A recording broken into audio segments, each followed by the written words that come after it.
Welcome to the Sample Chapter Podcast, the show where authors read a sample chapter from one of their books. Here's your host, Jason A. Meiske. Hello, Sample Chapter listeners, and welcome to episode 277 of the Sample Chapter Podcast. Hey, this week we are featuring a new thriller author, although he's no stranger when it comes to danger. Sam Stone spent 30 years as a Texas police officer and now spends his time writing fast-paced fiction thrillers. We had a great conversation discussing his reading and writing background, using his experience to influence story, getting words on the page, and so much more. It is truly a really great conversation and an interview that I think you're going to really enjoy. Sam was such a delight to talk to and very easygoing, and I had a really good time talking to him. As for me, not a whole lot to share this week. It's just been a busy week getting ready for my Alaska trip and doing some writing, getting this episode prepared for you. And honestly, that's about all I got for you. So why waste any more time? How about we go ahead and hop on over to that interview with our guest, Sam Stone, coming right up after a word from our friends at Writers of Warrensburg.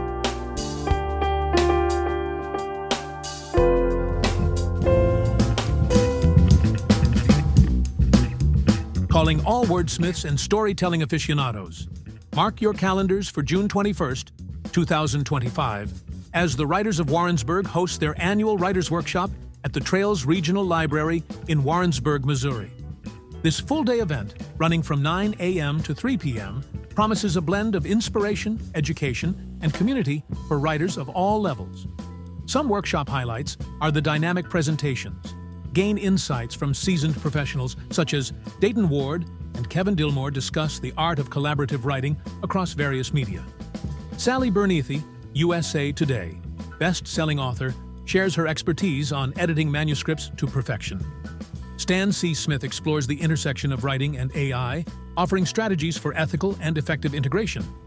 Networking opportunities include engaging in a multi-author Q&A session, connect with fellow writers, editors, and publishers who share your passion. And don't forget to participate in an open-to-public, multi-author public book signing from 3 to 4 p.m.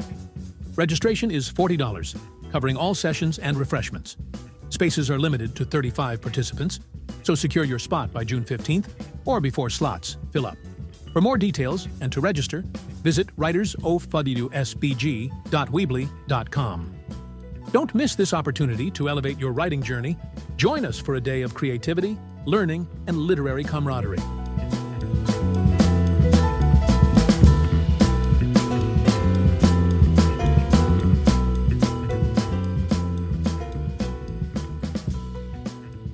Hello, Sample Chapter listeners, and welcome back. Hey, this week I'm really excited.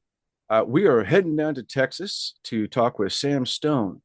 When the action starts, you know it's real. A fifth-generation Texan with a cowboy spirit, Sam Stone spent over 30 years as a Texas police officer, retiring as the commander of special operations, leading in high-stakes situations where failure wasn't an option.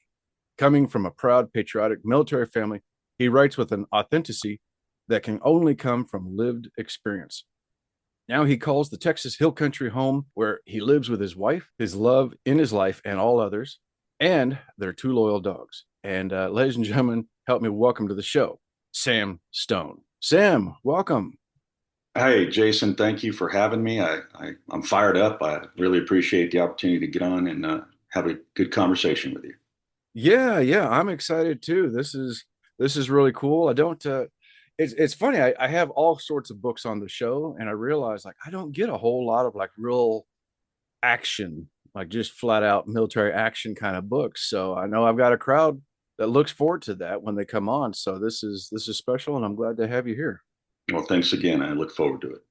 Yeah. So, all right. So you got this 30-year background as a Texas police officer. Were you always reading books in between during stakeouts, that kind of stuff? Always an interest in writing? Oh, absolutely. I've been a voracious reader since I was old enough to read, since I learned how to read. I'm a product of West Texas public education, so sometimes that means you don't learn to read till you're about 17 years old. But in my case, I picked it up at the appropriate time and have always loved reading. And I've always been involved in writing as well. I had a helicopter mom even when that wasn't in fashion. Back, I'm a proud member of Generation X, and back in the '70s, my mom, being a helicopter mom, she signed me up for all kinds of stuff, not just sports, but in school, she made sure I had all the toughest teachers and made sure I was signed up for all the classes that had creative writing. So I did that all through high school, went off to college at the University of Texas at Austin, and I managed to get a bachelor and a master's degree in this area and a lot of writing intensive courses. So throughout my entire life, I've been reading for pleasure. A lot of times I had to read for school, and of course there was lots of reading and writing for work as well. That's all technical writing and technical reading, but the concept holds firm. So absolutely, been doing it my whole life. Yeah. Gosh, you gave me a little bit of a flashback there. I hadn't even thought about that in a few decades, but I remember in the 70s and early 80s, my mom always signing me up, my brother and I both actually, for like summer classes at the library for reading like so many books throughout the summer. And of course, summers camps and other stuff. So we were either in the library all morning or we got at some campsite in the afternoon, overnight Oh or whatever. yeah. There's always something going on. It seemed like, and I hadn't even thought about that in Oh, quite a absolutely. while. Yeah, that it kind of the memory and the of course we you remember the sights and the smells and everything at that point. Yep. So it brings us the smell and the what the '70s looks like back into focus. So that's an interesting dynamic there. That it is. That it Yeah. is. So what was your first experience writing? Was that after you got out, or did you kind of dabble with it from time to time? I'll give you the long answer and I'll give you the short answer for that. So the long answer would be my first experience in writing, really dabbling. I had a habit back when I was a child of I found the book that I thought was going to be the book that would take me through the rest of my life. There was no book that could ever be better than this book, and that book was fantastic. Old Yeller. I don't know if you remember Old Yeller. Of course, they Yep. made it into a Disney movie, and very sad but very powerful book about a boy and his dog and the misadventures they get into, and of course with the tragic ending. But I won't spoil it. But let's face it, Mhm. if you haven't seen or read it, I think the surprise is over. Yeah, Old Yeller gets it at the end. But at any rate, I from first through sixth grade, I used that for my book reports every single time. I wrote one book report for 6 straight years, and it was the same one. I just rewrote it over and over again. So if any of my teachers, I hope you're still out there, great teachers out there. But yeah, I did get one over on you, and that did not go on my permanent record until I came on the show with Jason here. But so that's the long answer. The simple answer is I actually started the process of writing as a serious writer in 2021. So about 3 years before I actually retired from active service, and uh, this book Reaper actually had its start then. You know, basically putting together protagonists, putting together the kind of world building, and putting together an outline for the whole thing. So um, it was one of those where I started, picked it up, put it down, picked it up, put it down, picked it up, put it down.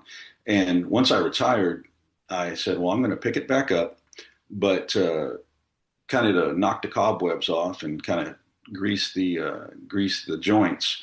I decided to write a short story that would be kind of a prequel before you're supposed to do a prequel. And I released that as a novella back in March, all the while I was working on Reaper.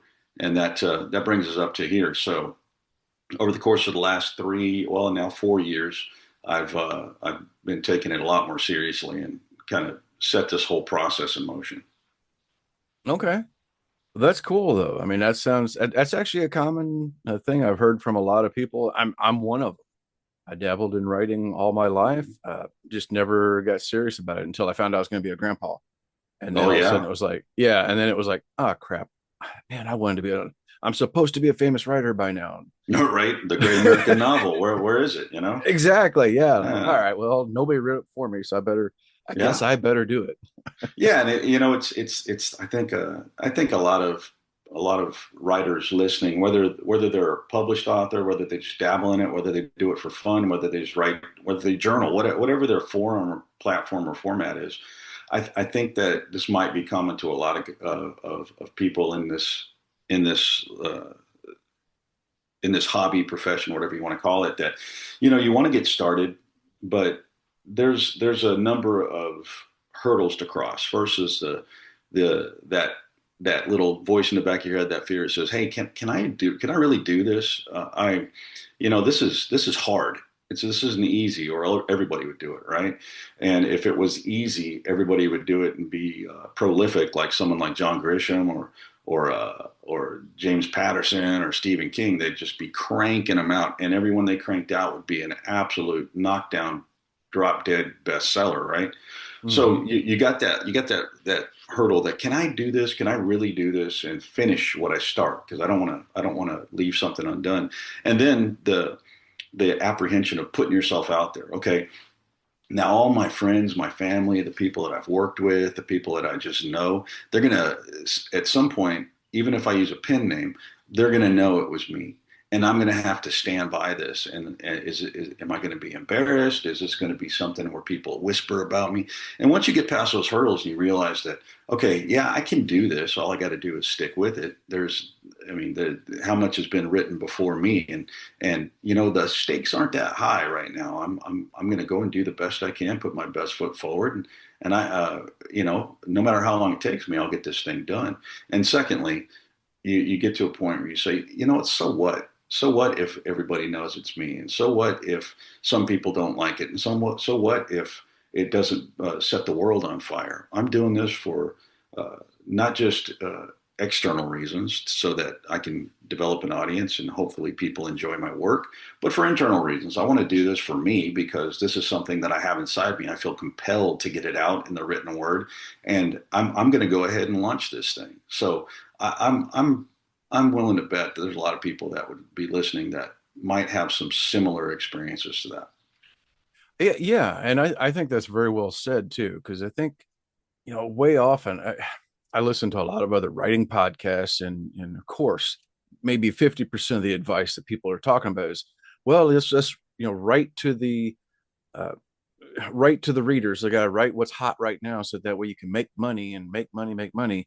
But the other half of that is the passion for it, and and I'm sure that's probably what's coming across in your writing is you're writing what you know, you're writing what's passionate to you, and it'll come across that way, which will be a lot deeper and a lot more of a thorough and interesting read than someone who's just writing to whatever is the current thing. I mean, it'd be like, all right, well, romance is hot. I'm gonna go write a romance. Oh wait, thrillers are hot. Let me go write a thriller. It's like, but if you have no interest in that, it's not gonna come across. It's not gonna equate to something interesting on the page for someone to read.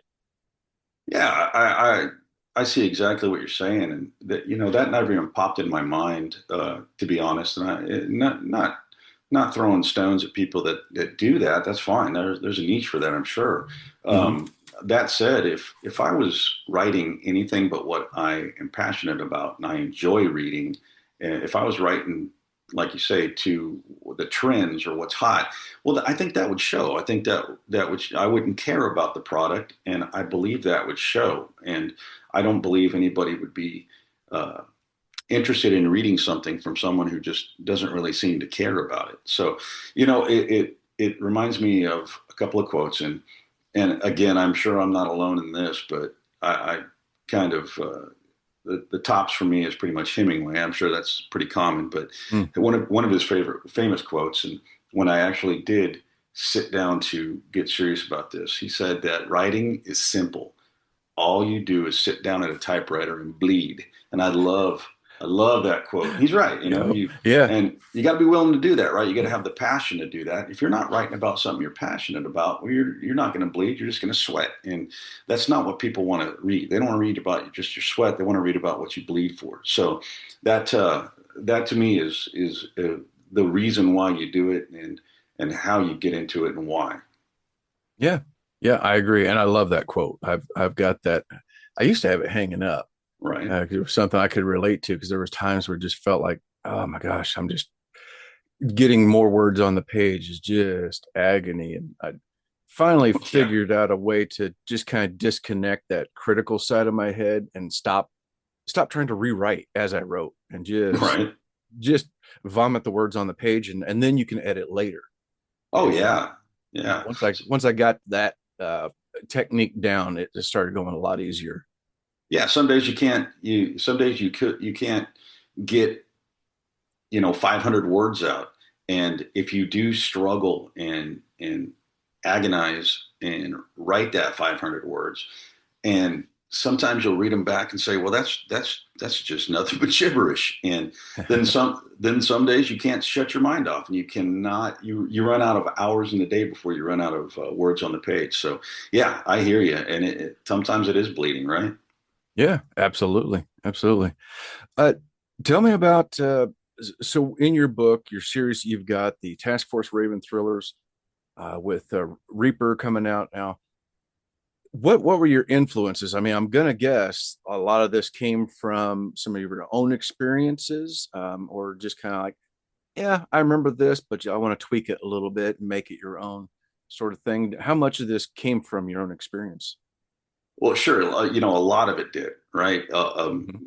A lion's share. If there's been people that can write that didn't experience a lot of things that they write about. Tom Clancy's a great example. Guy was selling insurance, and he invented and mastered the modern military techno thriller, and he Mhm. did that from an insurance background. But I was lucky enough to have a pretty significant foundation in my experiences on the job and in the police service, and having served in special operations for a long time. I got to see a lot of that and see behind the curtains on that, and work with and become friendly and familiar with a lot of people that have been through this stuff. In that capacity, I also got to work with a lot of special operators and special operations people from our military. So I got to see behind the curtains on that a lot. I also come from a military family. My Going up through my grandfather enlisted right after Pearl Harbor, and he served for until 1972. So he went all the way from being a enlisted private to a command sergeant major over a big missile installation in the 70s. Having served in World War II, he fought his way from North Africa up the boot in Italy and wound up in Germany at the end of the war. But he served in the World War II. He served in Korea. He served in Vietnam, and his sons, my uncles, followed that path. My uncle, his first name is Bucky, just which is a cool name. So I thought I'd Mhm. bring that up. He served in the 5th Special Forces Group, and he was attached to MACV SOG in Vietnam. So he was in the with fighting with the tribes against the Viet Cong and NVA. He was killed in action in 1971 in Laos, actually. So that really got me very interested in the special operations world and the special forces world for the military. And then my my first cousin, who I've been close with, he was a regimental ranger in the First Battalion for 8 years. Then he went through selection for and was ultimately selected by the Army and frankly the U.S. military's premier counterterror and hostage rescue special missions unit for the Army. And he was actually also tragically killed in northern Iraq outside of Tikrit on 3 April of 2003, shortly after the initial invasion. His unit was involved in a pretty significant combat with a vastly superior, numerically superior, that is, force of Ba'athist terrorists, and he was tragically killed. He was the first operator from that organization killed during the conflict, and the mission support site in Baghdad bears his name to this day. So I have a lot of that background in my family, and like not unlike Tom Clancy, I I I'm just pathologically read military thrillers, nonfiction military a lot. It's where I get a lot of my behind the scenes knowledge of a lot of the things uh, that I bring to my novels that comes from the nonfiction world. And I go through that stuff like it's conspiracy theorists watch the Zapruder film of the Kennedy assassination. I just go over them and I pour over the details, and I use a lot of that as research for the books and taking notes and running back and looking at stuff to make sure that I got it right. And then I also run my stuff by a lot of people that are still involved in that world so they can keep me honest. I've got some ARC readers and some beta readers that have really helped me with that stuff. So I do shout outs to them in the book as well. So that's where it comes from. That's fantastic. And I notice on the cover of Reaper here, it looks like Jake Baylor maybe he's in a football stadium. Is that a stadium we might know? Yeah, it certainly is. Well, whether you love them or you hate them, they're still America's team, and I'll defend that to the death. Even though we're watching our championships on VHS, unlike the Johnny Come Latelys, that is AT&T Stadium in Arlington, Texas, where the my beloved Dallas Cowboys play. So that is a setting for a portion of the book. The whole book does not take place there. It's a portion of the book, and I won't spoil it, but a lot of very interesting stuff happens there, in addition to some surrounding venues that are close to Cowboy Stadium that might house teams like the Texas Rangers, or it might have some other stuff going on there. So yes, that's Jake Baylor, and he's in the background there is AT&T Stadium. I love that personally. That's one of those things I like. I like to do as well. I like creating our world around real places, events, things like that. And like my own sci-fi series I have right now, there's taking place here in our world, and I have an explosive finale in my first book at Arrowhead Stadium here in Kansas City. Oh wow, nice. And I was able to get some artwork done up of an alien ship over the stadium and an attack going on, and that's gotten some attention around here. So it's, and then you start thinking outside the box when it comes to promotions, like hey everybody, football season is coming up, by the way. Right. So you never Here's something interesting. Yeah. I'm gonna have to pick up your book and read that. I love the visuals of things like that, these juxtaposition of these otherworldly things that are outside of our experience mixed with the realistic setting. I think that's compelling and dynamic, and I'm looking forward to seeing that. Yeah. Well, give us a little bit about Reaper. What is the story, the setting? What's going on? All right. So my protagonist is like you just said, Jacob Baylor. Jake is a fascinating character. He grew up in San Antonio. His father was a Texas Ranger, which is world famous and the oldest law enforcement agency in the United States, and have a fairly significant platform and footprint. And I know a lot of people outside the state may only know them from Walker, Texas Ranger, but they're actually a real law enforcement division of the Texas Department of Public Safety, which is kind of the equivalent of any other state police or state highway patrol. They kind of mix it all together.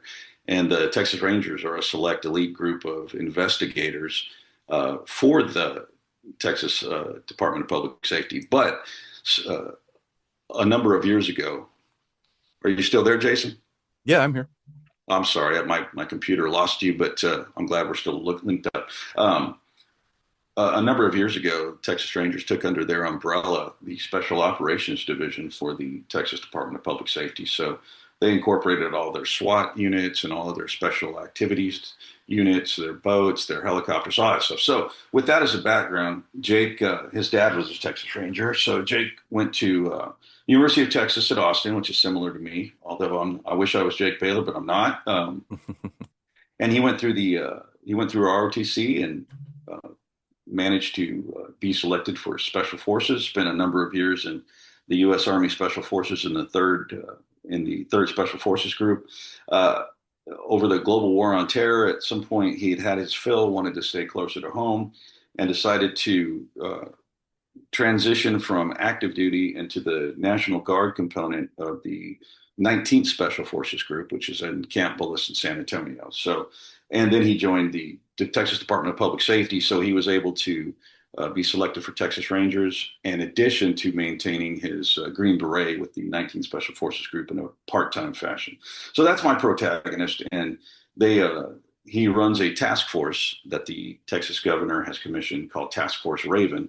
The name Raven comes from Jake's nickname Raven, and he got that because he is a direct descendant of the famous Sam Houston, who was the first president of the Republic of Texas and a U.S. senator and all kinds of fantastic stuff. And old Sam had as his nickname Raven also because when Sam lived with the Cherokee, which he did for a time before he was a United States senator, they gave him the name Raven, and in Cherokee that is Colone, which plays into the novel as well. So he named the task force after himself, and he filled it with a bunch of former special operators from the different branches of military service, as well as DPS guys.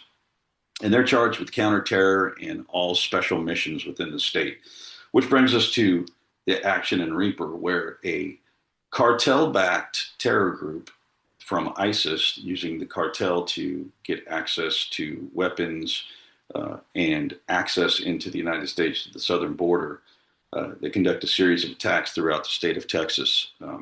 And Reaper follows Task Force Raven and Jake Baylor as they try to catch up with this terror group, trying to stop them, and if they can't stop them before the attack happens, mitigate that. But it is a fast-paced, edge of your seat type, nonstop action. As a matter of fact, when my wife read the first chapter, she said, "I've never seen a book or anything where you're immediately in it. You don't have any time to relax and build up to it. You're in the thick of it already." And that's kind of how I wanted the whole book to be. So it's you get to see a lot of different dynamics, a lot of concepts where they move throughout a good deal of the state of Texas, trying to get ahead of these guys until the final confrontation takes place. And throughout, it's a character study in not just the dynamics of the task force and the actions they take, but there's a lot of supporting characters that are in the world of special operations and American law enforcement special operations, but the bad guys too, right? I got to have my antagonists from ISIS, which a lot of people are can identify them being antagonists, but not just them, but the cartel as well. So these are things that I've dealt with throughout my career and throughout my research. So translating that to the page was a lot of fun for me, actually, and I think the reader will get a lot out of it. Yeah. I mean, it sounds thrilling and breathtaking. So that's going to be exciting. I'm going to have to pick these up myself. I'm guessing this is something you're very passionate about. You're going to continue in this on the task force. They've got more missions ahead. Absolutely. They're busy. They're as busy as a one-legged man in an ass-kicking contest. This is a first in a 3-book series with the prequel, but there'll be 2 more novels in the series. And I'm also going to do a series of little mini stories or short stories, however you want to call it, mini content that I'll put on my website as well, that will follow little miniature stories or small things that Jake gets involved in outside of the 3 novels. So yeah, it'll be at least three books. That's the plan now, before I branch out and start other series with other protagonists, organizations, and locations. Fantastic. All right. Well, we're wrapping things up, but I got one more question for you here. I've got I got a time machine. I'm pulling up to your door here with it, and we get to go back in time for one thing. So, do you go back and perhaps change one of your cases, fix something from your past that you wanted to change, or do you go back and start writing sooner? That's exciting. He's pulling up to the door with a time machine. Wow. It's not a DeLorean, is it? It could be. Yeah. It Okay. may be an That'd 18 be van. fun. Yeah. Oh, that'd be great too. Either way, we got to hit 88 miles an hour. Okay. Let's, taking that back. Wow. We can go a lot of directions with that. My wife will listen to this. So the smart answer would be, I would have found my wife sooner and married her quicker. But I think that's a wise question. oh A yeah. wise answer. Yeah. Yeah. But for the readers out there and for the people that are listening to this podcast, so they can hear from authors and learn about new books, and yeah, I would not have hesitated in this journey. I think I would have started a lot earlier, because let's face it, I'm gonna go out on a limb, because I think you echoed, you said you're a grandfather. I'm a grandfather too. We're probably on the back nine here, and whereas that's not that's the best possible outcome, right? To make it to the back nine. So getting older is the best possible outcome, but with the amount of years we have left, there's only so much we can do, and I would have liked to have started this journey earlier, and the only thing that stopped me was air and opportunity, right? And yeah, I was busy for 30 years in a career, but that's not saying I couldn't have engaged in a little bit of this as well. So I think there's a lot of things we can all do differently if we had that time machine. There's a lot of little mistakes that we made, but that makes us who we are, right? Exactly. And changing any of those things could have, maybe neither one of us would be grandfathers. Maybe neither one of us would be on a podcast right now. Maybe neither one of us would be able to do things we do if we change the slightest thing. So tricky, but just for fun between Sam and Jason, yeah, get started earlier on that book. And while I'm doing that, find and meet my wife and marry her quicker. Let's wrap it all up with that. I love it. Yeah. All right. Well, hey, let everybody know where they can find and follow you. Oh, thanks for giving me that opportunity. My website is pretty simple. It's the name is Sam Stone Author, all one word. So it's www.samstoneauthor.com. On that website, you can find all kinds of behind the scenes stuff. You can find a link to the books. You can find information about me. There'll be more information coming up. Some videos, some different stuff. Some merchandise will be coming up soon. I have a couple little items of that if you're so interested. And you can also find, as of right now, for the next several weeks, the books will be exclusively on Amazon, and you can find those under Reaper, a Task Force Raven thriller, and my novella Raven's Wrath, a Task Force Raven's origin prequel. And of course, the author's name, Sam Stone, that's me. And I'd love it if you guys visited that, followed me on my socials as well. You could find me on Facebook, Instagram, YouTube, Threads, and Twitter, or X, or whatever we're calling it this week. You could find me on any of those platforms. And I'd love to engage with you. Love feedback. Love to hear what you like, what you don't like, what you want more of, what you want to see less of. So, yeah, I appreciate you letting me put that out there, Jason. And yeah. Of course, yeah, and I'm going to have all of those links in the show notes, everyone, so you don't have to type in there and figure out how to spell Sam or Stone. You could just click that link in the bottom. So thank you. Great. All right, well, everybody, that wraps up the interview portion, but never fear, Sam is going to be back with us next week, and we're going to hear a sample chapter from Reaper. Until then, everyone, thanks a lot. Take care. Thank you, Jason.